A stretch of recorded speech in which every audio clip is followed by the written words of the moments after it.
Selamat pagi keluarga MDC, patut kita syukuri bahwa kita masih dapat beribadah di minggu pertama bulan ini walaupun secara online.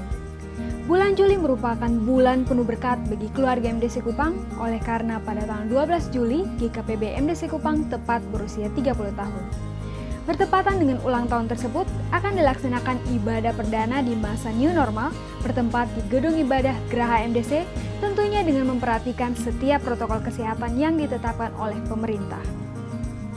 Untuk itu, beberapa hal penting yang perlu diperhatikan adalah pertama, jemaat yang adalah anak-anak dan orang tua di atas 60 tahun beribadah di rumah secara online atau beribadah menggunakan liturgi yang dibagikan.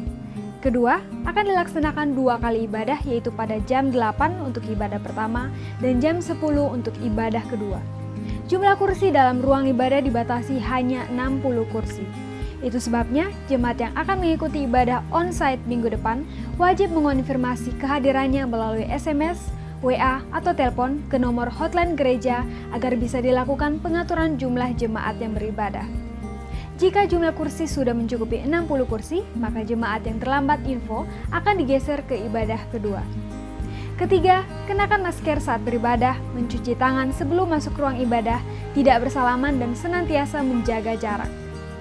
Demikian beberapa hal yang perlu diperhatikan saat beribadah on-site pada minggu depan 12 Juli 2020. Melewati era new normal dengan keberhasilan dan menjangkau masa depan yang gemilang, kita perlu mengenal penghalang-penghalangnya dan cara mengatasi mentalitas yang merintangi kita.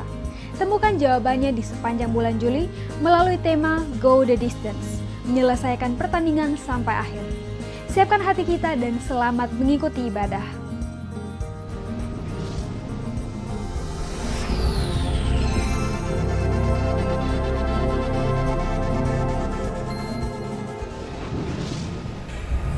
Salam jemaat Tuhan, pagi ini kita mau bersyukur atas kasih Tuhan dalam kehidupan kita.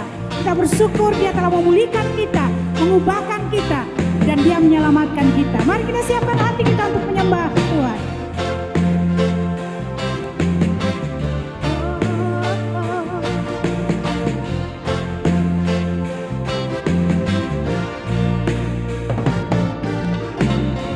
Sungguh kau mempesona, segala perbuatanmu hapuskan raguku.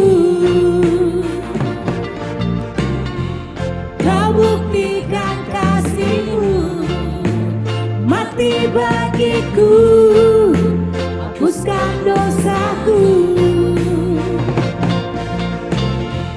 Sungguh kau mempesona, segala perbuatanmu hapuskan raguku. Kau buktikan kasih-Mu, mati bagiku, hapuskan dosaku. Kau ubahkan hidupku, semua menjadi baru. Sekarang ku bersuka di dalam-Mu, Yesusku. Kau jagai hidupku, melangkah di jalan-Mu, sampai ku terima mahkota kehidupanku.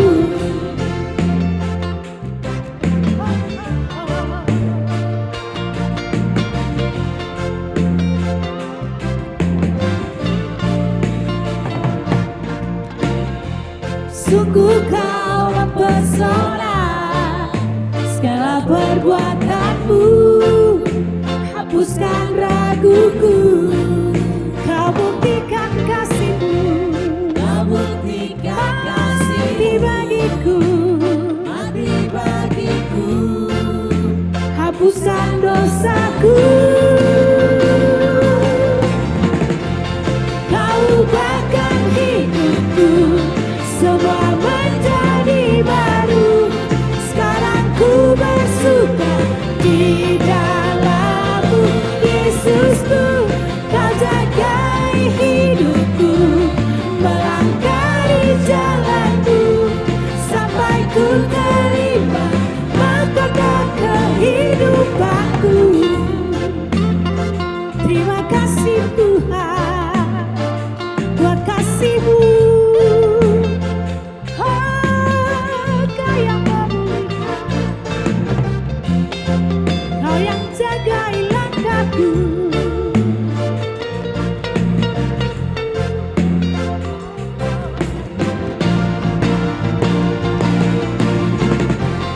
Kau ubahkan hidupku, semua menjadi baru. Sekarang ku bersuka di dalam-Mu, Yesusku. Kau jagai hidupku, melangkah di jalan-Mu, sampai ku terima mahkota kehidupanku. Kau ubahkan hidupku, semua menjadi baru. Sekarang ku bersuka di dalam-Mu, Yesusku. Kau jagai hidupku, melangkah di jalan-Mu, sampai ku terima mahkota kehidupanku. Oh, oh, oh, oh, oh. Sha-la-la-la-la.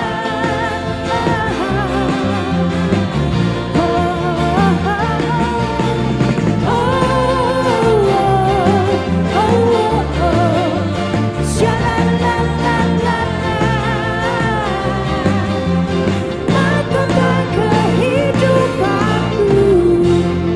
Haleluya, berikan kemuliaan bagi Tuhan kita.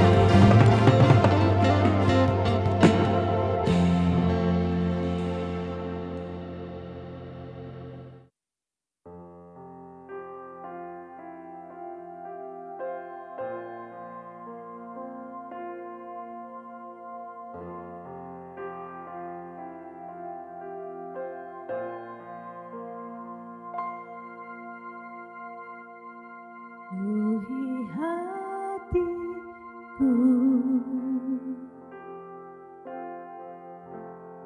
dengan hadir-Mu.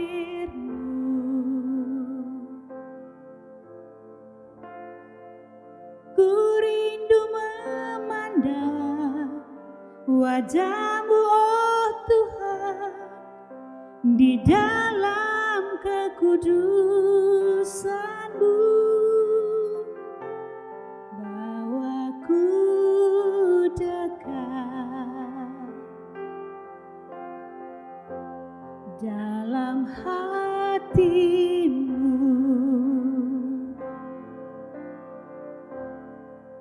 Ku rindu mendengar suara-Mu, oh Tuhan, di tempat kudus-Mu sekarang.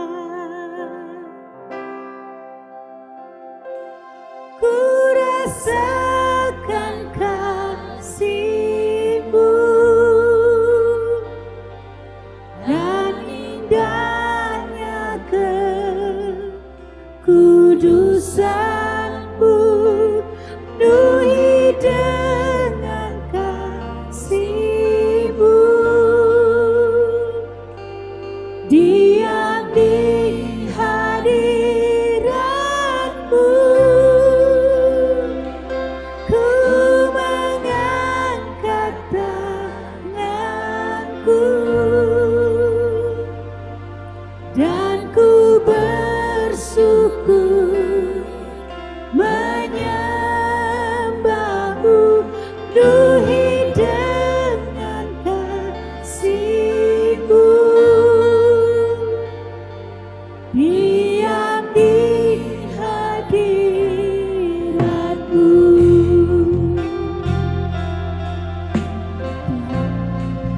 Kami perlu Engkau.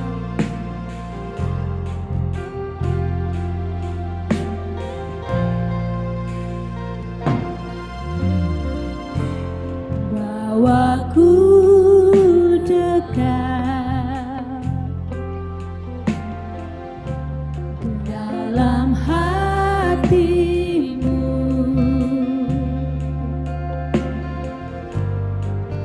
Ku rindu mendengar suara-Mu, oh Tuhan, di tempat kudusmu sekarang.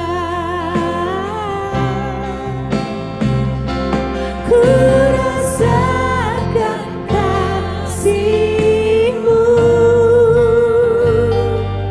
dan indahnya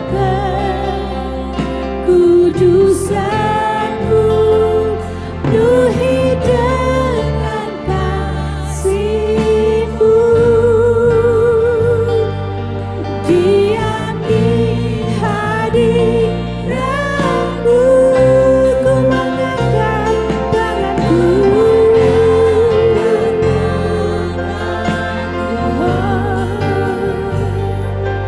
Aku bersyukur menyembah-Mu, penuhi dengan kasih-Mu, ya Tuhan.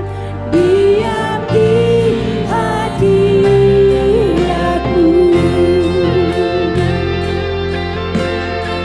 kami perlu Engkau Tuhan. Bawa kami datang kepadamu, masuk dalam hadirat-Mu, penuhi kami Tuhan dengan Roh-Mu. Oh, ku rasakan kasih-Mu dan indahnya kekudusan-Mu, penuhi dengan kasih-Mu. Diam di hadirat-Mu, kami angkat tangan kami, bersyukur kepadamu Tuhan. Dan ku bersyukur menyembah-Mu, penuhi dengan kasih-Mu. Diam di hadirat-Mu, ku rasakan kasih-Mu dan indahnya kekudusan-Mu, penuhi dengan kasih-Mu. Diam di hadirat-Mu, ku angkat tanganku Tuhan, ku bersembah dan ku bersyukur menyembah-Mu, penuhi dengan kasih-Mu. Diam di hadirat-Mu,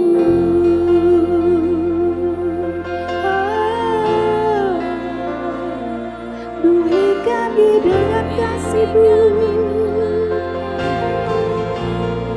Kami rindukan Engkau Tuhan, hanya Engkau yang layak ditinggikan, hanya Kau Tuhan yang layak disembah.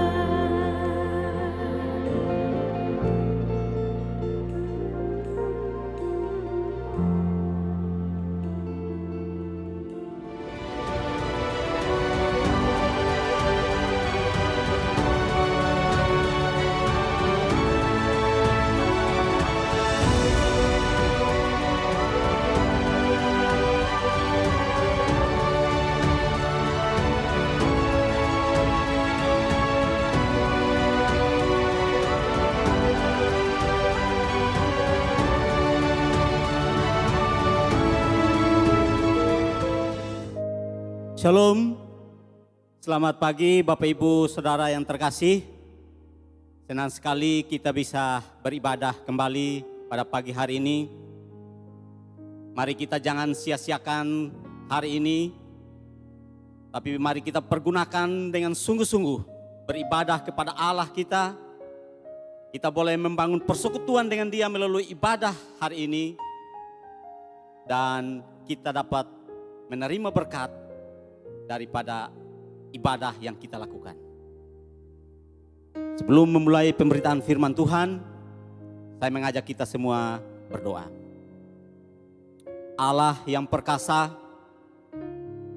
Allah yang tidak terbatas dalam kuasa dan kasih-Nya, yang selalu memelihara dan menyertai kami, yang menjamin kami dengan kesetiaan bahwa tidak pernah meninggalkan kami. Pagi hari ini kami ingin merenungkan firman-Mu.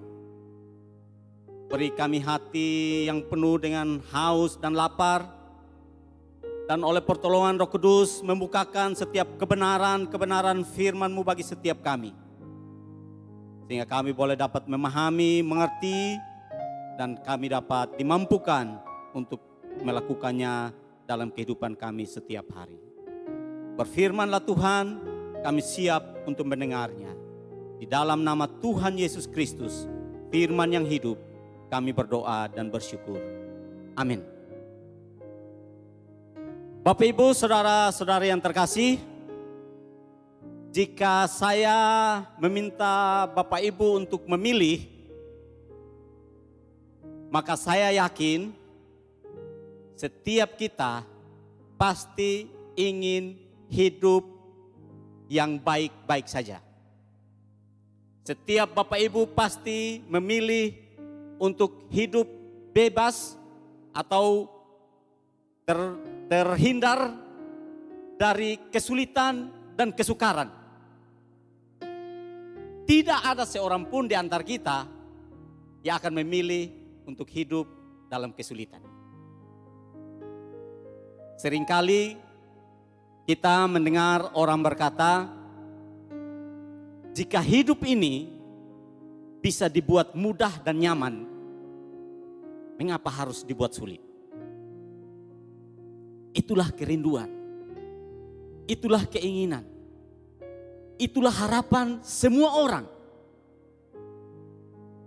Namun tidak dapat kita sangkali bahwa dalam kehidupan yang kita jalani, suka dan duka, susah dan senang, mudah dan sulit adalah satu paket yang tidak terpisahkan dalam kehidupan kita.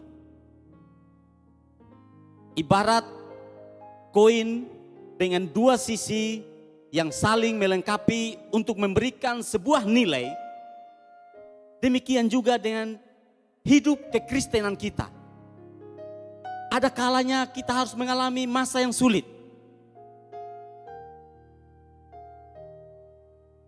Namun sekalipun di masa yang sulit, kita tidak boleh patah semangat. Perjuangan kita tidak boleh berhenti. Iman kita harus terus bertumbuh dan menjadi kuat. Hidup kita harus tetap bermakna,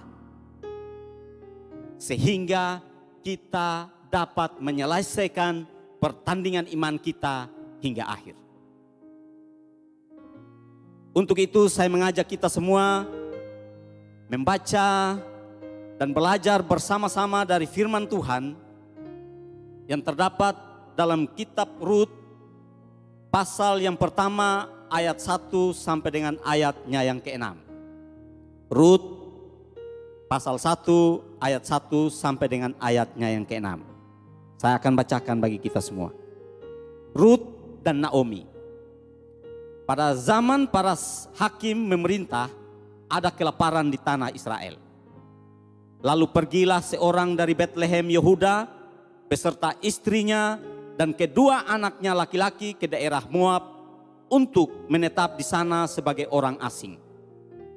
Nama orang itu ialah Elimelek, nama istrinya ialah Naomi, dan nama kedua anaknya Mahlon dan Kilion, semuanya orang-orang Efrata dari Betlehem Yehuda, dan setelah sampai ke daerah Moab, diamlah mereka di sana. Kemudian matilah Elimelek, suami Naomi, sehingga perempuan itu tertinggal dengan kedua anaknya. Keduanya mengambil perempuan Moab. Yang pertama bernama Orpa, yang kedua bernama Rut, dan mereka diam di situ kira-kira 10 tahun lamanya. Lalu matilah juga keduanya, yakni Mahlon dan Kilion, sehingga perempuan itu kehilangan kedua anaknya dan suaminya. Kemudian berkemaslah ia dengan kedua menantunya, dan ia pulang dari daerah Moab, sebab di daerah Moab ia mendengar bahwa Tuhan telah memperhatikan umatnya dan memberikan makanan kepada mereka. Dari ayat-ayat firman Tuhan yang telah kita baca tersebut, ada 3 hal yang dapat kita pelajari dari kisah hidup Naomi dan keluarganya. 3 hal yang membuat kita belajar untuk terus bertumbuh walaupun ada dalam kesulitan. Hal yang pertama, masa sulit hanya bersifat sementara. Masa sulit hanya bersifat sementara. Saya yakin tidak ada satu orang pun yang senang ada dalam kesulitan. Tidak ada seorang pun yang suka tinggal dalam kesukaran. Sehingga ketika ada dalam kesulitan, seringkali orang diliputi oleh kecemasan dan ketakutan. Berada dalam suasana seperti itu, orang merasa bahwa jangan-jangan keadaan ini tidak akan pernah berakhir, melainkan tetap ada untuk selama-lamanya. Akhirnya mereka mulai patah semangat. Mereka mulai putus asa dan kehilangan pengharapan. Namun sebagaimana firman Tuhan dalam Rut pasal 1 ayatnya yang pertama sampai dengan ayatnya yang ke-6 yang telah kita baca tadi, kita diingatkan bahwa masa sulit itu pasti ada akhirnya. Karena masa sulit itu hanya bersifat sementara. Ya, kesulitan atau kesukaran yang kita alami pasti akan berakhir. Meskipun kita tidak mengetahui dengan pasti kapan waktunya. Jika kesulitan, kesusahan, persoalan, masalah, tantangan yang kita alami hanya bersifat sementara, apa yang seharusnya kita lakukan ketika keadaan itu menimpa kita? Tentu kita tidak perlu takut. Kita tidak perlu bersungut-sungut. Atau bahkan kita tidak perlu menyalahkan orang lain atau diri kita sendiri untuk sesuatu yang hanya bersifat sementara. Namun yang terpenting adalah kita harus tetap bertahan. Kita harus tetap berjuang. Kita jangan lari dari kenyataan. Kita harus tetap berpengharapan kepada Allah. Kita jangan meninggalkan Dia. Sebab di balik semua kesukaran yang kita alami, rencana Allah selalu indah bagi masa depan kita. Dalam semua kesukaran dan kesulitan yang kita alami, rencana Allah selalu indah bagi masa depan kita. Hal yang kedua,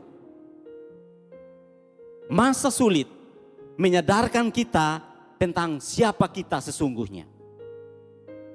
Hal inilah yang dapat kita lihat dalam diri Naomi, sebagaimana firman Tuhan dalam Rut pasal 1 ayatnya yang ke-5 dan ke-6. Setelah melewati banyak kepahitan hidup, Naomi menyadari siapa dirinya. Sesungguhnya ia tidak berdaya. Kemampuannya terbatas. Namun jika ia ada hingga dengan saat ini dan kembali ke Bethlehem, itu semata-mata hanya karena anugerah Allah. Benar bahwa masa yang sulit menyadarkan dan mengingatkan kita tentang siapa kita sesungguhnya. Kita hanyalah manusia dengan kemampuan dan kekuatan yang terbatas. Kita hanyalah manusia dengan pengetahuan dan hikmat, bahkan kuasa yang terbatas. Dalam segala hal, kita adalah manusia yang terbatas. Sehingga ketika ada dalam masa sulit itu mengajari kita untuk menyadari kesalahan kita, menyadari dosa kita, menyadari kelemahan kita.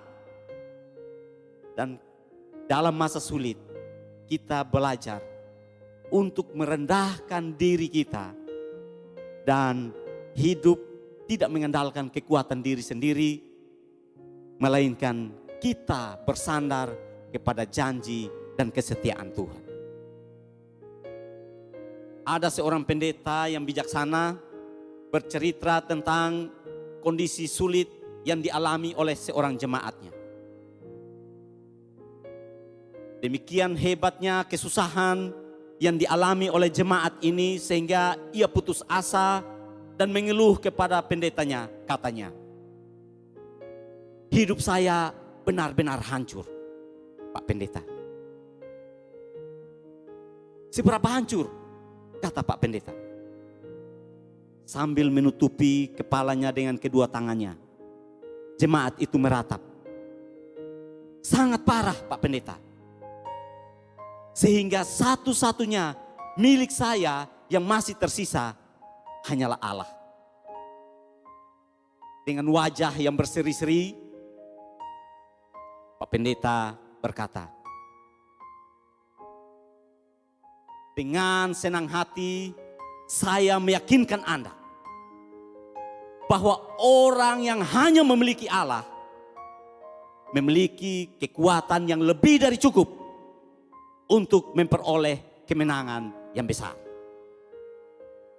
Sekali lagi, seseorang yang hanya memiliki Allah memiliki kekuatan yang lebih dari cukup untuk memperoleh kemenangan yang besar. Ya, menghadapi masa yang sulit dengan kekuatan kita, maka keadaan itu berubah menjadi sebuah penderitaan yang akan membawa kematian dan kebinasaan.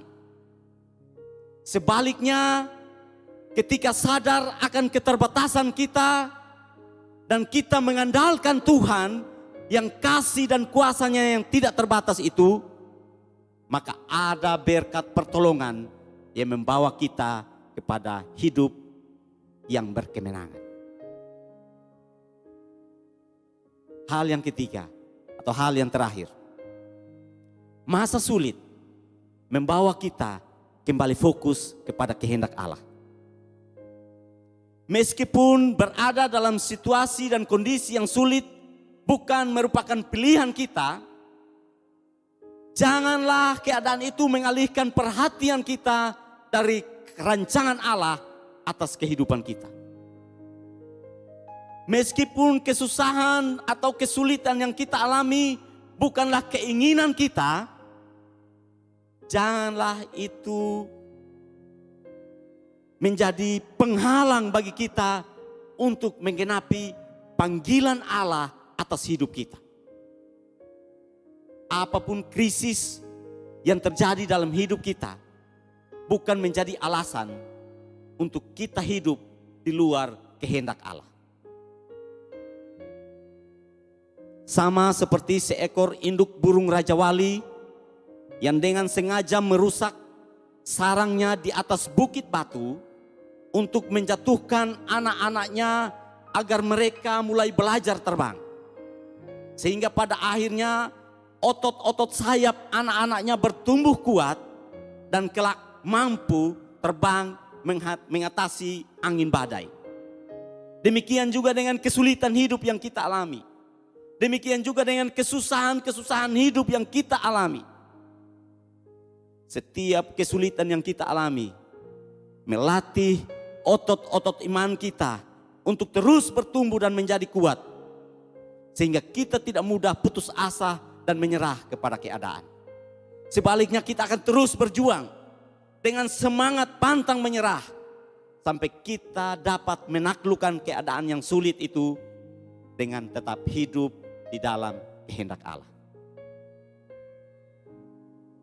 Saya ingat sekitar tahun 2007 akhir dan awal 2008 saya mengalami kondisi yang sukar, yang sulit dalam kehidupan dan pelayanan saya. Sepeda motor yang saya biasa pakai rusak berat, sehingga untuk memperbaiki dibutuhkan uang yang sangat banyak. Akhirnya saya memutuskan untuk tidak memperbaikinya. Saya akan membeli sepeda motor yang baru. Namun saya bingung dari mana saya memperoleh uang untuk membeli sepeda motor yang baru. Sedangkan pelayanan saya harus tetap berjalan. Akhirnya saya menghadap Ibu Rin sebagai koordinator pelayan mimbar waktu itu. Saya meminta kalau bisa untuk sementara waktu saya jangan dikasih jadwal pelayanan. Waktu itu saya melayani sebagai worship leader. Apa yang saya alami saya tidak menceritakan kepada siapapun. Karena kalau saya tetap melayani berarti saya harus membayar harga setiap hari Jumat dengan angkot atau kendaraan umum, datang latihan dan pulang larut malam harus dengan bis malam atau dengan trek. Karena jarak yang harus ditempuh itu sekitar 39 km. Dalam kondisi sulit dan sukar tersebut dan saya tidak mendapat izin untuk berhenti pelayanan, tidak ada lagi yang bisa saya andalkan. Yang saya andalkan adalah Tuhan. Yang saya andalkan hanyalah Allah. Dan Tuhan membuat mujizat. Uang yang saya butuhkan untuk membeli sepeda motor yang baru itu ada. Akhirnya pelayanan saya kembali dengan sepeda motor. Berada dalam masa yang sulit bukan pilihan kita. Sama seperti kondisi yang terjadi sekarang. Tidak ada seorang pun yang memilih untuk hidup di masa wabah seperti ini. Namun hal ini tidak dapat kita hindari. Sesulit apapun harus kita hadapi. Kita tidak boleh menyerah pada keadaan. Meskipun kita tidak tahu kapan hal ini akan berakhir. Sebentar kita akan mengambil bagian dalam perjamuan kudus. Sebagai peringatan akan kematian dan kebangkitan Kristus dalam karya penebusannya bagi setiap kita. Kristus telah menyelesaikan kehendak Allah dengan melewati masa yang sukar dan sulit dalam posisinya sebagai manusia untuk menjadi teladan bagi kita. Marilah kita menghadapi masa sukar dan sulit ini dengan bersandar kepada janji dan kesetiaan Tuhan. Masa sulit yang ada melatih otot-otot iman kita untuk terus bertumbuh dan menjadi kuat. Sehingga kita tidak menyerah kepada keadaan. Namun kita terus berjuang, gigih hingga mencapai garis akhir.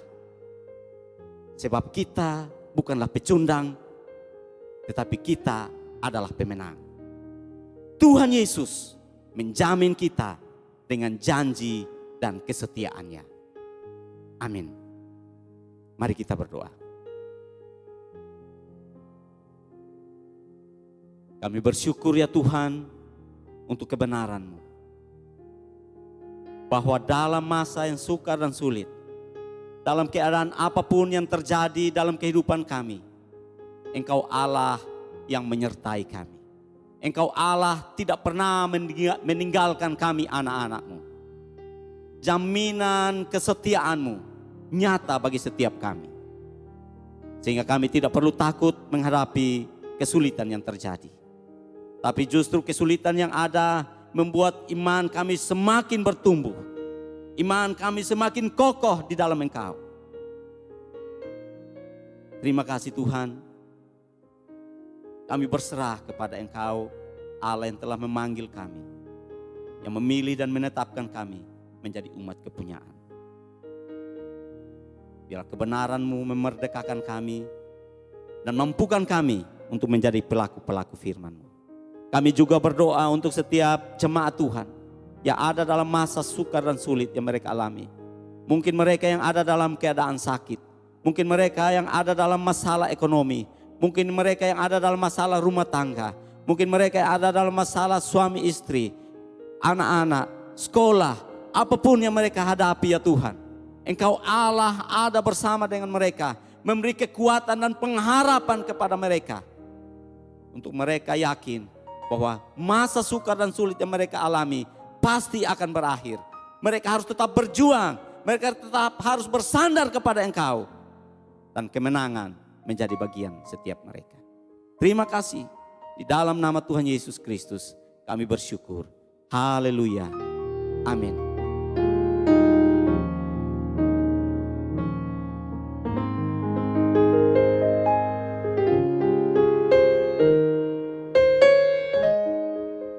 Bapak Ibu Saudara, kita akan memasuki perjamuan yang kudus.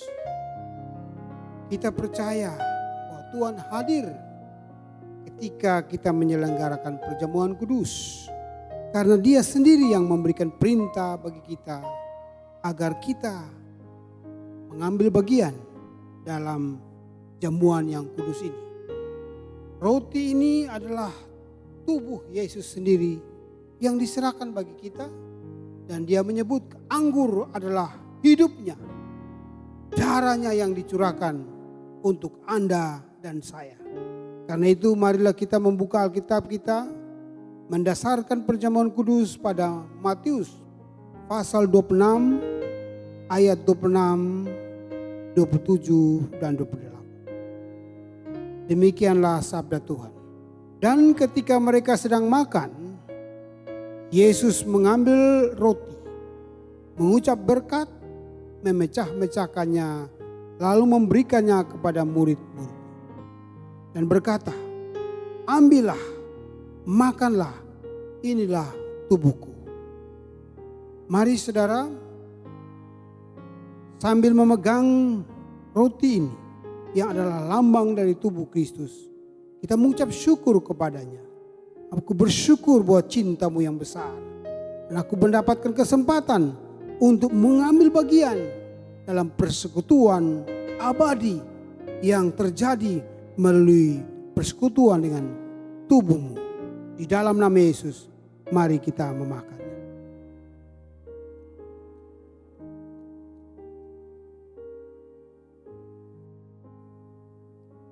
Sesudah itu ia mengambil cawan, mengucap syukur, lalu memberikannya kepada mereka dan berkata, minumlah kamu semua dari cawan ini, sebab inilah darahku, darah perjanjian yang ditumpahkan bagi banyak orang untuk pengampunan dosa. Inilah darah perjanjian yang telah dicurahkan untuk pengampunan dosa bagi Anda dan saya. Sebelum meminumnya, mari kita mengucap syukur. Kami bersyukur bahwa darah-Mu dicurahkan bagi pengampunan dosaku. Sejauh timur dari barat, setinggi langit dari bumi, demikianlah Tuhan menjauhkan segala pelanggaran dan dosaku. Karena pengudusan, penyucian yang sudah dikerjakan oleh Kristus melalui darahnya. Terima kasih buat darah perjanjian kekal yang termeterai dalam diriku. Aku mengucap syukur dan meminumnya di dalam nama Yesus.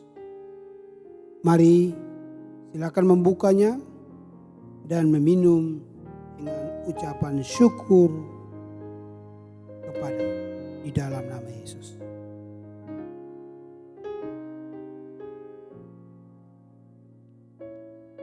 Sekali lagi, setiap kita mengucapkan terima kasih kepada Tuhan. Bersyukur kepada Tuhan. Kita bersyukur, kita mendapatkan jaminan kebangkitan melalui persekutuan dengan tubuh dan darahnya. Terima kasih Tuhan. Kami bersyukur untuk kesempatan yang mulia, kesempatan yang agung yang Kau karuniakan kepada kami dalam perjamuan kudus ini. Dalam nama Yesus. Dalam nama Yesus. Amin. Setelah kita menyelesaikan ibadah pemberitaan firman Tuhan dan mengambil bagian dalam perjamuan kudus, marilah kita kembali dalam segala aktivitas kehidupan keseharian kita dengan menerima berkat dari Tuhan. Bangkit berdiri dan angkat kedua tangan sebagai tanda berserah dan terimalah berkat Tuhan. Tuhan memberkati engkau dan melindungi engkau. Tuhan menyinari engkau dengan wajah-Nya dan memberi engkau kasih karunia. Tuhan menghadapkan wajah-Nya kepadamu dan memberi engkau damai sejahtera. Berkat damai sejahtera, berkat kehidupan diterima di dalam nama Bapa, Putra dan Roh Kudus, yaitu dalam nama Tuhan Yesus Kristus.